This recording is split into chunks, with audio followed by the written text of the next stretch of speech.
할렐루야, 우리 주님을 찬송합니다. 오늘 또 하나님 말씀 공부하는 시간이 돌아왔습니다. 저는 이 선교지 남아공과 레소토의 국경타운인 픽스버그에서 제 친구, 선교지의 친구 종려나무, 조그만 어린 종려나무와 함께 여러분에게 인사드립니다. 꿀송이 부약 큐티를 인도하는 노록수 선교사입니다. 2022년 11월 29일 화요일을 지나고 있습니다. 오늘은 디도서 1장에서 3장 그리고 한 장으로 되어 있는 빌레몬서 이 말씀을 읽는 날로 하겠습니다. 우리가 목회 서신이라고 하면 디모데전서, 디모데후서, 디도서를 말한다고 말씀드렸습니다. 디도서는 디모데전서와 함께 목회 서신으로 불리웁니다.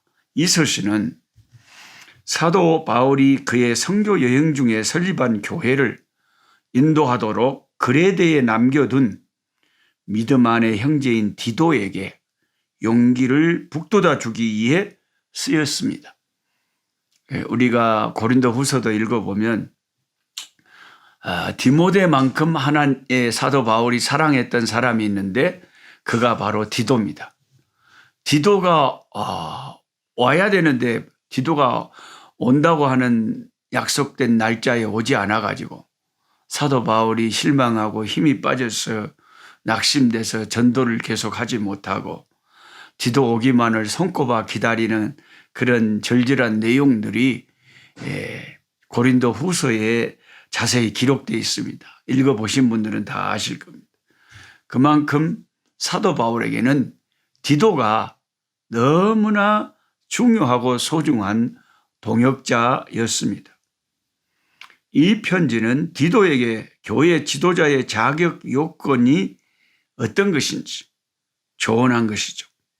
바울은 또한 디도에게 그레데 섬 사람들에 대한 악평에 대해서 알려주면서 그 사람들 조심하라고 말합니다. 디도서 1장 12절을 보시면 바울은 디도에게 교회의 지도자의 자격에 대해서 가르친 다음에 니고볼리를 방문하라고 권합니다. 바울은 디도와 다른 사람들이 주님의 은혜 안에서 성장하자 계속 그들에게 제자 훈련을 시켰던 것이죠. 디도서 3장 13절 보시면 압니다. 디도서의 핵심 구절들을 함께 읽으면서 디도서를 파악해 보겠습니다. 우선 디도서 1장 5절을 보십시오. 내가 너를 그레데에 남겨둔 이유는 왜 디도를 그레데에 남겨뒀느냐? 남은 일을 정리하고 내가 명한 대로 각 성에 장로들을 세우게 하려 합니다. 여기서 장로들을 세운다는 것은 오늘 현대 교회에서 우리가 권사님, 장로님 세우듯이 그런 장로님을 말하는 게 아니고 교회에 목사님을 세운다. 교회를 이끌 교역자, 지도자를 세운다는 그런 뜻입니다.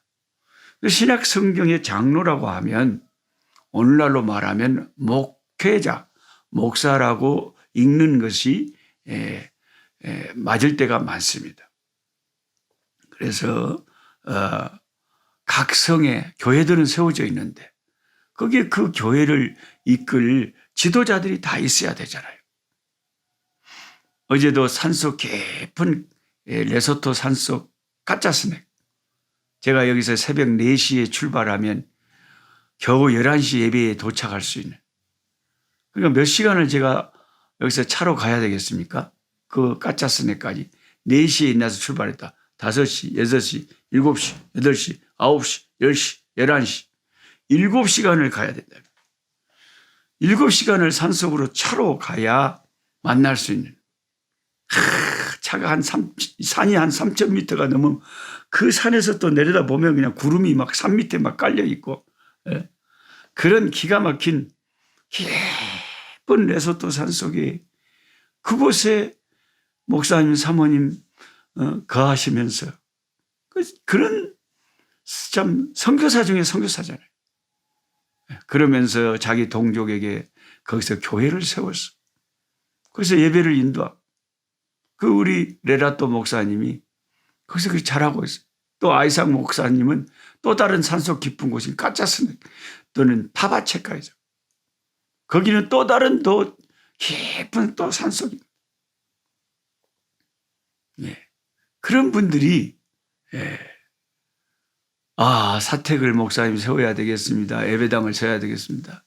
그래서 그들을 조금씩 도와주면서 그곳에서 그들이 그 교회를 지키면서 그 산속의 영혼들을 주 예수께로 인도할 수 있도록 지도자, 그들이 목회자가 있어야 주 예수를 전하고 예배를 인도할 거 아닙니까? 그래서 그런 일들을 제가 여기서 카바를 하고 그분들과 연결돼서 돕고 하는 것이 제가 하는 일입니다. 어떤 분이 저한테 물어와요. 최근에 어떤 수영로 교회를 다니시는 집사님 부부가 10수년 전에 저를 아셨다 그래요. 근데 갑자기 어제 생각이 나셨는지 부부가 그동안 우리가 왜 노록수 선교사를 잊고 살았을까 하면서 이렇게 알아보다가 자기들 전화번호가 남아져 있어서 갑자기 남아공 아프리카로 전화가 왔어. 지금도 잘 살아있는지, 지금도 아프리카에 있는지. 뜻하지 않은 사람들이 연락을 해올 때가 있어요. 그래서 그분들이 저한테 묻는 거예요. 목사님, 거기서 그러면 교회를 세워서 교회를 목회를 하고 있습니까? 저는 여기서 교회를 목회를 하고 있는 게 아니고 이 남부 아프리카의 여러 우리 주의 종들이 목회자들이 각 성에서, 여기서 각 성이라고 하면 그 당시에는 각 성이지만 지금은 각 자기들 지역에서 교회들을 인도하고 있기 때문에 그분들이 교회를 잘 인도할 수 있도록 그곳에 지도자들을 세우고 그 지도자들을 격려하는 일을 하고 있다. 이렇게 설명을 해 드렸습니다. 이런 일들이 중요하지 않겠습니까, 여러분? 내가 큰 교회 목회자다. 이런 것도 중요하겠지만 나는 아무것도 없어도 많은 목사님들을 잘 하실 수 있도록 돕고 있습니다. 이런 일들도 저는 중요한 일이라고 생각합니다. 디도서 2장 15절에 보면 너는 이것들을 말하고 권면하며 모든 권위로 책망하여 누구에게서든지 업신여김을 받지 말라. 그러니까 진리의 말씀을 사람들에게 바로 선포해라.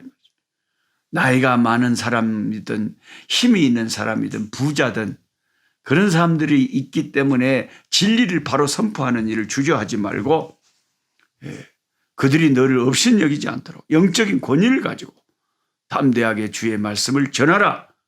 이런 말씀이죠. 디도서 3장 3절에서 6절을 보면 우리도 전에는 어리석은 자요 순종하지 아니한 자요 속은 자요 여러 가지 정욕과 향락의 종로로 탄 자요 악독과 투기를 일삼은 자요 가증스러운 자요 피차 미워한 자였으나 이것이 불신자들의 상태예요. 예수를 모르고 지금 사는 세상 사람들은 다 이렇게 사는 거예요. 우리도 전에는 그랬어요. 어리석죠. 모르니까요. 진리를 모르니까요. 하나님께 순종하지 않죠. 마귀에게 속아 살지요. 여러 가지 세상 정욕과 향락의 종로를 하고 살지요. 악독과 투기를 일삼고 살지요. 가증스럽지요. 피차 미워하고 아주 자기 그냥 똑똑한 맛에 살지요. 그런 자들이었죠, 우리도. 그런데 예수 믿고 우리 구주 하나님의 자비와 사람 사랑하심이 나타날 때에 우리를 구원하시되 우리가 행한 바 우리의 의로운 행동으로 우리를 구원한 것이 아니고 우리의 행위로 구원받은 게 아니다 이거죠. 오직 무엇으로 구원받았냐? 하나님의 긍휼과 하나님이 불쌍히 여기심을 따라서 중생의 씻음과 성령의 새롭게 하심, 거듭남과 성령의 역사로 우리가 구원을 받았다. 우리 주 예수 그리스도로 말미암아 우리에게 그 성령을 풍성히 부어주셨다. 아멘. 성령을 풍성히 부어주셔서 구원받은 우리가 신앙생활을 할 수 있도록 오늘 또 이끌어 주신 거죠. 그러니까 이렇게 매일같이 한 700여 명이 열심히 우리 또 유튜브를 통해서 야, 이거 성경을 1년에 일독하는 프로그램 너무 좋다. 예, 성경 읽기 프로그램이 몇 가지가 있습니다. 한국에 소개된 것이. 예, 다 나름대로 다 좋고 특징이 있어요. 근데 어떤 프로그램들은 굉장히 비쌉니다. 그럼 막 성경 막 특별 읽는 프로그램이다 그래가지고요. 호텔이나 막 어떤 뭐 교회에 모여놓고요. 그거 일주일간 가르치는데 몇십만 원씩 내라 그러고요. 그래, 성경 이렇게 읽어라 막 정보를 가르쳐 주는 거예요. 근데도 자기가 읽어야 되는 거고. 우리 꿀송이 보약 큐티처럼 직접 이렇게 성경을 읽는 것을 함께 본을 보여주면서 같이 이끌어주는 프로그램은 또 우리 꿀송이 보약 큐티가 독특한 특징이 있는 거예요. 저는 그냥 이렇게 저렇게 성경에 이런 정보를 주면서 여러분이 읽어라. 그렇게 하는 게 아니고 같이 성경을 읽으면서 이끌어 주는 거예요. 오늘 이렇게 여기까지 제 설명을 듣고 읽으시면 그렇게 같이 따라가다 보면 성경도 이해하는 게 밝아지고 계속 매년 성경에 1년에 1독씩 하고 매일같이 성경을 가까이 하니까 그만큼 이 마지막 때에 내가 영의 양식을 삼고 신앙생활하고 영적으로 깨어있기가 훨씬 더 확실해진다는 거죠. 네. 그래서 우리 꿀송이 보약 큐티가 지금은 미미하지만은 앞으로 계속해서 제가 한 30년, 지금 65살, 그러면 30년 하면 95살 되면 그때는 이제 기운이 없어서 이제 못할 때까지 한 30년 하면 그래도 수만 명의 구독자는 생기지 않을까 생각하고 있습니다. 그 처막 끝에서 떨어지는 그 물방울이 계속해서 떨어지다 보면 밑에 큰 단단한 돌을 뚫는다 그러잖아요. 처막 끝에 낙수물이 바위를 뚫는다. 그런 사자성어도 있어요. 그래서 저는 꾸준히 변함없이 욕심 안 부리고 그래도 한 120명 정도는요. 행여나 그날 안 올라오면 걱정이 돼서 막 연락하고요. 열심히 당원들이 있어요. 그런 분들 바라보고 나아가려고. 그리고 매달 첫날 매달 1일 날 한국 시간으로 밤 8시에 올사 기도회 1시간 할 때도요. 한 100여 명의 그 열심 당원들은 다 꼭 참석합니다. 그러면 됐지. 뭘 더 얼마나 또 욕심을 부리겠어요. 디도가 그의 스승인 사도 바울로부터 편지를 받았을 때 얼마나 힘과 위로를 얻었을까요? 디도서를 그 편지를 개인에게 보냈잖아요. 얼마나 힘이 됐을까요? 바울은 소아시아와 마게도냐 여러 곳에 교회를 세운 후에 계속해서 그 교회들의 지도자를 세우고 그 교회들이 믿음 안에서 튼튼히 자라기를 소원했습니다. 저도 부족하지만 이거 남부 아프리카에서 그런 일을 하고 있습니다. 제가 마다가스카르라고 하는 섬나라에 한 4년 전에 들어가 가지고 그곳에서 이제 작은 타운에 한국 선교사가 아무도 없는 그 도시에 들어가서 교도소, 군인들 그리고 아이들 그런 선교를 현지인 동역자 한 명을 티나 전도사 부부를 만나서 함께 했습니다. 그러다가 코로나가 터지고 한국에 안식령으로 와 있을 때 다시 들어가려고 하니까 코로나가 제법 오래 가가지고 마다가스카르로 들어가는 비행기 편이 막혔어요. 근데 그게 이제 그 와중에 계속 들어갈 날만 기다리고 있다 보니까 또 비자가 만료가 돼버렸어요. 그래서 이제 형편이 안 돼서 다시 이쪽 남아공과 레소토에서 다시 본부를 세우고 선교센터를 구입하고 남부 아프리카를 돌아보고 있는데 비행기 타고 잠시 돌아가 볼 수는 있겠죠. 근데 우리 동역자에게 제가 매달 생활비, 사역비를 계속 공급하면서 그리고 이번에도 제가 쓰던 자동차, 냉장고, 우리 집에 있던 가구 모든 것을 다 우리 동역자에게 다 줬습니다. 네가 그거 다 써라. 나는 네가 사역할 수 있도록 기도하고 돌보고 가끔 급한 일이 있으면 비행기 타고 가볼게. 내가 여러 군데를 돌아봐야 되기 때문에 그 섬에만 내가 머물 수가 없다. 이렇게 말을 했습니다. 남부 아프리카에 이슬람 세력들이 계속 남하하면서 아프리카 전 대륙을 이슬람 대륙으로 만들려고 하고 있어요. 그나마 남부 아프리카가 기독교 세력이 남아있고 교회들이 있기 때문에 이 교회들이 바른 말씀 위에서 바른 진리 위에서 부흥해야 아프리카 대륙에 소망이 있지 않겠습니까? 누군가는 이런 일들을 사도 바울이 그렇게 했던 것처럼 해야 되는 줄 믿습니다. 디도는 디모데처럼 바울에게 사랑을 많이 받은 영적인 제자였어. 바울이 교회를 인도하도록 디도를 남겨둔 그레데 섬에는 예수 그리스도의 진리를 모르는 유대인들과 원주민들이 살고 있었습니다. 그래서 바울은 디도를 도와서 그레데에 있는 교회 내에 지도자들을 세우도록 지시하고 격려할 책임을 느꼈던 것이죠. 사도 바울은 디도에게 지도자를 찾도록 지시하면서 어떻게 지도자들을 교훈해야 될지 그 지침을 준 것입니다. 그리고 이제 빌레몬서를 읽게 됩니다.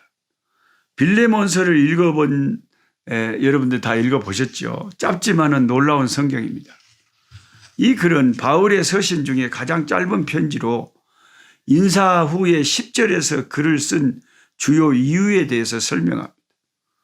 빌레몬서를 왜 썼느냐? 오네시모를 위해서 간구하기 위해서 썼답니다. 16절을 통해서 오네시모는 어떤 이유로 주인 빌레몬에게서 도망친 종임을 알게 됩니다. 바울은 내 복음을 위하여 갇힌 중에서 너 대신 나를 섬기게 하고자 한다고 합니다. 이를 통해서 오네시모가 바울이 옥에 갇혔을 때 만난 사이임을 알 수가 있습니다. 전기가 나갔다가 다시 들어오면서 여기저기 이제 가구들에게 삥 소리가 나면서 전기 들어왔다고 소식을 알려주네요. 이제 오네시모는 주인에게 돌아가려고 하고 정확히 묘사되어 있지 않지만 오네시모가 직접 이 편지를 빌레몬에게 전해줄 것 같은 느낌이 듭니다. 편지 내용으로 돌아가 보면 여기 주인으로부터 도망친 종이 있어요. 그는 아마 주인에게 많은 빚을 졌을 겁니다. 이 주인은 우연히도 훌륭한 그리스도인입니다. 종은 바울을 만나고 믿는 자가 됩니다. 동시에 이 종은 바울의 복음을 위하여 그에게 머물러 있어야 합니다. 바울은 이런 상황에서 어떻게 할까요? 우리 같으면 어떻게 하겠습니까? 먼저 바울이 누굽니까? 그는 1세기에 그 누구도 제대로 하지 않았던 이방인 선교에 대한 문을 연 사람입니다. 대부분의 이방인 신자들에게 그는 믿음의 아버지였습니다. 그리고 그들을 진실로 예수께로 이끌어주는 사람이었습니다.